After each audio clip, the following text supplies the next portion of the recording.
வணக்கம் நேயர்களே. இன்று மார்ச் 1, 2026 ஞாயிற்றுக்கிழமை. நோர்வே தமிழ் முற்றச் செய்திகளுடன் கதிர். முதலில் தலைப்புச் செய்திகள். கமைனி இறந்துவிட்டார், கொண்டாட்டத்தில் ஈரான் மக்கள், போர்முனையில் நோர்வே மக்கள். இனி விரிவான செய்திகள். கமைனி இறந்துவிட்டார்.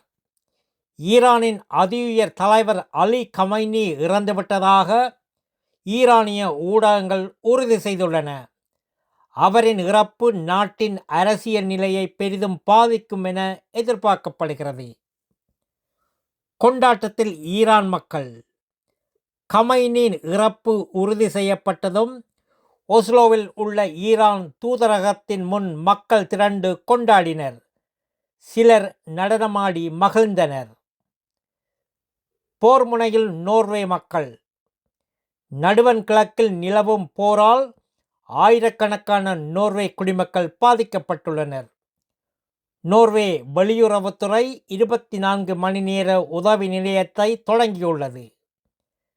உதவி தேவைப்படுவோர் 247 அல்ஃபா குரல் MFA.NO அல்லது 47 23 95 23 95 என்ற எண்ணை தொடர்பு கொள்ளலாம். நல்லது நேயர்களே, மேலும் செய்திகளுக்கு நோர்வே தமிழ் முகநூல் பக்கத்தையும் இணையதளத்தையும் பாருங்கள்.